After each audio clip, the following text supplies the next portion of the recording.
예레미야 32장 1절부터 15절까지 말씀 우리 찾으셔서 한 절씩 교독하고 마지막 절을 함께 읽겠습니다. 3절부터 5절까지가 하나로 한 절로 묶여 있는데요. 제가 읽도록 하겠습니다. 예레미야 32장 1절부터 우리 15절까지 말씀 우리 한 절씩 교독하겠습니다.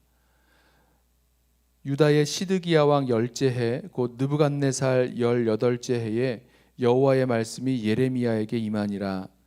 그때에 바벨론 군대는 예루살렘을 에워싸고 선지자 예레미야는 유다의 왕의 궁중에 있는 시위대 뜰에 갇혔으니 이는 그가 예언하기를 여호와의 말씀에 보라 내가 이 성을 바벨론 왕의 손에 넘기리니 그가 차지할 것이며 유다 왕 시드기야는 갈대아인의 손에서 벗어나지 못하고 반드시 바벨론 왕의 손에 넘겨진 바 되리니 입이 입을 대하여 말하고 눈이 서로 볼 것이며 그가 시드기야를 바벨론으로 끌어가리니 시드기야는 내가 돌볼 때까지 거기에 있으리라. 여호와께서 이와 같이 말씀하시니라. 너희가 갈대인과 싸울지라도 승리하지 못하리라 하셨다 하였더니 유다 왕 시드기야가 이르되 네가 어찌하여 이같이 예언하였느냐 하고 그를 가두었음이었더라. 예레미야가 이르되 여호와의 말씀이 내게 임하였느니라. 이르시기를 보라 내 숙부 살룸의 아들 하나멜이 내게 와서 말하기를 너는 아나돗에 있는 내 밭을 사라.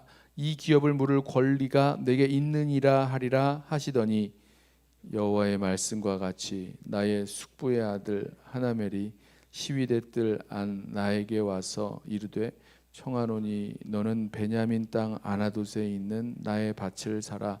기업의 상속권이 내게 있고 물을 권리가 내게 있으니 너를 위하여 사라 하는지라. 내가 이것이 여호와의 말씀인 줄 알았으므로 내 숙부의 아들 하나멜의 아나돗에 있는 밭을 사는데 은 17세겔을 달아주되 증서를 써서 봉인하고 증인을 세우고 은을 저울에 달아주고 법과 규례대로 봉인하고 봉인하지 아니한 매매 증서를 내가 가지고 나의 숙부의 아들 하나멜과 매매 증서의 인친 증인 앞과 시위대 뜰에 앉아 있는 유다 모든 사람 앞에서 그 매매 증서를 마세야의 손자 네리야의 아들 바룩에게 붙이며 그들의 앞에서 바룩에게 명령하여 이르되 만군의 여호와 이스라엘의 하나님께서 이와 같이 말씀하시기를 너는 이 증서 곧 봉인하고 봉인하지 않은 매매 증서를 가지고 토기에 담아 오랫동안 보존하게 하라. 함께 읽습니다. 만군의 여호와 이스라엘의 하나님께서 이와 같이 말씀하시니라. 사람이 이 땅에서 집과 밭과 포도원을 다시 사게 되리라 하셨다 하니라. 아멘. 저희가 예레미야 말씀을 묵상하다가 로마서 말씀으로 우리 다시 묵상을 하였고요. 이제 로마서를 마치고 다시 예레미야서로 돌아왔습니다. 예레미야 32장 우리 갑자기 이제 예레미야 말씀을 묵상하니까 좀 이렇게 이게 무슨 말이지 하고 생각하실 수가 있는데 지금 32장 말씀을 보면 이때가 유다의 마지막 왕인 시드기야 왕 때라고 말하고 있습니다. 시드기야 왕의 10번째 해, 시드기야 왕 10년째 그때 바벨론 왕 느부갓네살이 예루살렘 성을 둘러쌌고 공격하는 거죠. 그리고 선지자 예레미야는 그 궁중 시위대 뜰에 갇혀 있었을 때였습니다.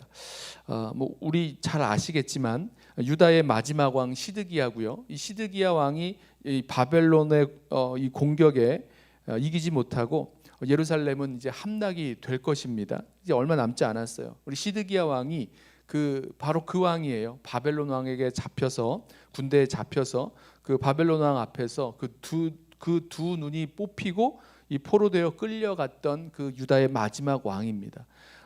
성은 함락되고 성전은 다 불타고 파괴되고 왕궁도 집들도 건물들도 다 파괴되고 불타고 사람들은 포로되어 끌려가게 된 바벨론 포로의 시대가 완전히 열리는 그때가 바로 이 시드기야 왕 때인 거죠. 이 예레미야 선지자는요, 유다와 예루살렘의 이 멸망, 이 바벨론 북쪽에서 내려오는 이 바벨론 군대에 의해서 유다와 예루살렘의 멸망을 예언했습니다. 하나님이 이 성을 바벨론 왕의 손에 넘기실 것이다. 시드기야 왕은 바벨론으로 끌려갈 것이다. 시드기야 왕과 이 이스라엘이 유다가 바벨론과 싸우겠지만 결코 승리하지 못할 것이다. 이런 예언을 했습니다. 그러자 시드기야 왕이 왜 그런 듣고 싶지 않은 불길한 예언을 하느냐라고 하면서 예레미야를 그 시위대 뜰에 가두어 버린 거죠. 자, 이런 상황에서 하나님의 말씀이 예레미야에게 임합니다. 숙부 살룸의 아들 하나멜이 와서 예레미야에게 아나돗에 있는 자기의 밭을 사라고 할 것이다 라고 하나님께서 말씀을 하셨습니다. 여러분, 이 이야기가 이해되세요? 상황이 이해되세요? 무슨 말씀이냐면 지금 전쟁 중입니다. 전쟁이 앞으로 일어날 게 아니라 전쟁 중입니다. 바벨론 군대에 의해서 이 남유다의 마지막 남은 그런 성처럼 예루살렘은 바벨론 왕에 둘러싸여 있고 바벨론 군대에 둘러싸여 있고 이 전쟁에 의해서 이 예루살렘 성은 함락될 거예요. 이게 지금 누굽니까? 예레미야 선지자가 했던 예언이에요. 이 전쟁에서 바벨론 왕에 의해서 이 예루살렘은 다 멸망당하고 또 바벨론 왕의 손에 왕도 끌려가고 또 사람들도 다 포로로 끌려갈 것이다. 이게 지금 예레미야의 예언입니다. 그런데 그때에 이 아나돗에 있는 그 자신의 아나돗이 예레미야 선지자의 고향이고요. 아나돗에는 제사장들이 살고 있었던 그런 지역입니다. 그때에 숙부의 아들 하나멜이 와서 자신의 밭을 사라고 하면서 네가 기업물을 짜니까 이 밭을 사라라고 했다는 겁니다. 자, 그러면요, 우리가 상식적으로 생각하면 이제 이 밭을 사는 게 맞을까요? 틀릴까요? 틀리죠. 왜냐하면 전쟁 중에 그 땅은 결국은 황폐해질 것이고 또 그 땅은 다른 사람에게 넘어가게 될 것입니다. 그러니까 그 바벨론 사람에 의해서 그 땅을 다 점령당하게 되면 이 땅을 사봤자 뭐 자기의 것도 되지 않을 거고 또 뭐 산다고 해서 당장 어떤 유익이 있을 것도 아닙니다. 그런데 하나님 말씀이 이 예레미야에게 임하여서 아나돗에 있는 그 밭을 사라, 그 기업을 물으라라고 하는 그 요구에 대해서 그 밭을 사게 됩니다. 자, 시위대 뜰에 갇혀 있었던 예레미야가 정말로 하나님 말씀을 받은 후에 정말로 그 누굽니까? 하나멜이 와서 그 아나돗에 있는 밭을 사라고 합니다. 그랬더니 예레미야가 은 17세겔을 주고 그 밭을 삽니다. 증서를 써요. 증인을 세웁니다. 그리고 그 증서에 봉인을 합니다. 도장을 찍어요. 그러니까 이제 법적인 절차를 다 거쳐서 봉인을 그러니까 인장을 찍습니다. 그리고 봉인되지 않은 증서도 이제 하나 남겨놓습니다. 열람용이죠. 이 두 개의 증서가 있어야 되는데 하나는 그때 정말 약속하고 썼던 그 매매 증서는 인장을 찍어서 봉인을 해놓고요. 그것을 이제 열람할 수 있도록 보여주는 이 증서를 하나 갖고 있습니다. 똑같은 거죠. 하나는 봉인된 것, 하나는 봉인되지 않은 것. 그래서 혹시 나중에 이제 계약에 문제가 생겼을 때 내가 이것을 팔았니, 안 팔았니, 얼마에 팔았니, 뭐 이런 서로 다른 이야기가 생겼을 때 열람용을 보여줘도 믿지 않으면 나중에 그 봉인되지 않은 문서를 이렇게 열어보면 씨를 그 인장을 뜯어보면 뭐가 맞는지를 우리가 알 수 있게 되는 그런 공식적인 그런 절차를 거치는 거죠. 그리고 나서 그 증서, 봉인된 그 매매 증서와 또 봉인되지 않은 그 증서를 이 바룩에게 붙이면서 이 증서를, 이 땅 매매 증서를 토기에 담아서 오랫동안 보존하게 하라, 이렇게 명령을 합니다. 그러면서 그렇게 보존하게 되는 이유를 말하죠. 15절 말씀입니다. 만군의 여호와 이스라엘의 하나님께서 이와 같이 말씀하시니라. 사람이 이 땅에서 집과 밭과 포도원을 다시 사게 되리라. 무슨 말씀이죠? 예레미야 선지자가 처음에 예루살렘의 멸망에 대해서 하나님의 이 진노와 심판을 통해서 이 바벨론 나라의 예루살렘이 망하게 될 것이다, 심판을 받을 것이다, 이렇게 예언을 했다면 그 후에는 이 바벨론의 포로로 끌려가지만 70년 후에는 다시 돌아오게 될 것이라는 그런 회복의 말씀 또한 예언을 하였습니다. 그 말씀하고 있는 거죠. 지금 당장은 하나님께서 이스라엘을 치시고 유다를 치셔서 포로로 끌려가게 될 것이지만 70년 이후에는 다시 돌아오게 될 것이고 이 땅을 회복하게 될 것이다. 바로 그 말씀을 선포하고 있는 것입니다. 왜 그 땅을 사겠습니까? 지금 전쟁 중에 있고 이 땅을 사봤자 남의 소유 될 것이고 내가 쓴 이 모든 그 매매 문서는 휴지 조각처럼 돼버릴 터인데 뭐 하려고 이 땅을 사겠는가라는 게 되겠죠. 상식적으로는 이해가 되지 않지만 하나님께서 유다와 예루살렘이 바벨론에 의해서 멸망을 당할 것이지만 미래에는 반드시 회복되리라는 그런 메시지를 선포하고 있는 것입니다.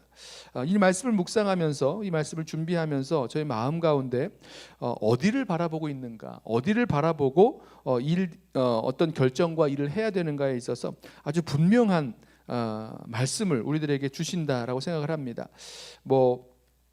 이 예레미야 선지자가 그 땅을 그 밭을 은 17세겔에 샀을 때 아마 이 하나냐가 그 숙부의 아들 하나냐가 와서 하나멜이 와서 그 땅을 사라고 했을 때 분명히 뭐 비싼 값으로 사라고 하진 않았을 거예요. 정상적인 거래 가격 내지는 조금 더 이렇게 싼 가격으로 그 밭을 팔지 않았을까라는 생각을 해봅니다. 자, 그런데 그렇게 팔아도 자기 자신에게 유익일 테니까 지금 그 땅을 팔고 있는 건데 지금 이 예레미야는요 그렇게 하면 분명히 손해고 그렇게 하면 어떤 유익도 없을 것을 알지만 하나님께서 주신 그 말씀을 믿고 그 말씀에 순종하고 있는 거죠. 무슨 말씀입니까? 하나님께서 지금 이 땅과 이 땅의 집과 밭과 포도원 모든 것이 다 바벨론 사람에게 바벨론 군대에 넘어가게 될 거지만 나중에는 다시 이 땅을 회복시켜 주실 것이다 라는 그 하나님 말씀을 정말로 믿고 순종하는 거죠. 우리 한국에 그런 거 있죠. 그 땅을 싼 값에 샀다가 그 땅이 개발되면 아주 큰 돈을 벌게 되는 뭐라 그러죠? 부동산 투기 이런 차원으로 본다면 나중에 그 땅이 회복되면 이 더 많은 이득이 있을 것이다. 이렇게 생각할 수가 있겠는데요.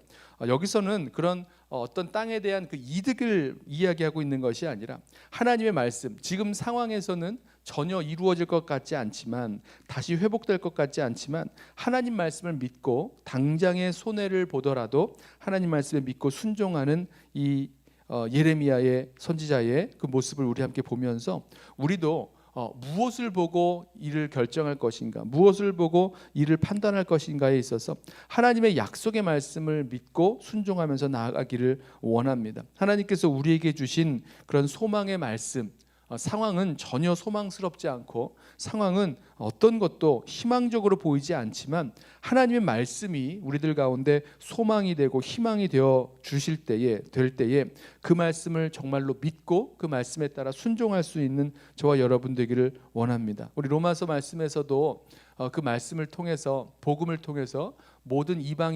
민족들이 믿어 순종케 한다라고 말씀하셨던 말씀이 있었는데요. 마찬가지죠. 오늘 말씀에서도 주님께서 주신 그 말씀을 믿을 때에 정말로 믿는 자는 그 말씀을 믿고 순종하게 되는 줄로 믿습니다.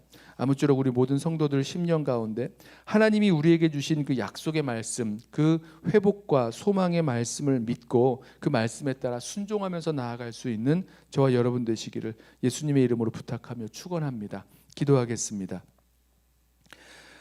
사랑과 은혜가 많으신 우리 아버지 하나님 감사합니다. 주님께서 우리들에게 말씀을 주실 때에 그 말씀이 우리의 상황과 또 우리 인간의 이성으로는 제대로 이해될 수 없고 또 상식적으로는 맞지 않는 것 같아 보이지만 주님의 말씀을 믿고 그대로 순종할 수 있는 믿음의 사람들 되게 하여 주옵소서. 주님, 지금은 이 모든 것이 아무런 쓸모가 없는 것처럼 보이지만 그 땅이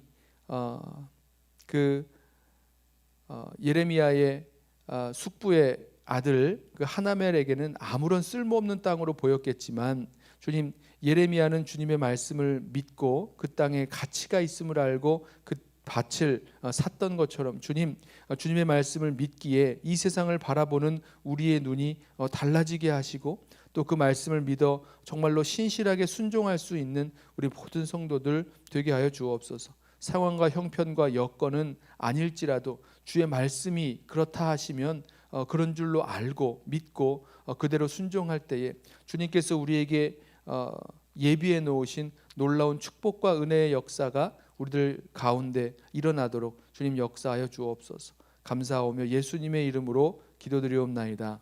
아멘. 이 시간에 오늘 주신 말씀 붙들고 먼저 함께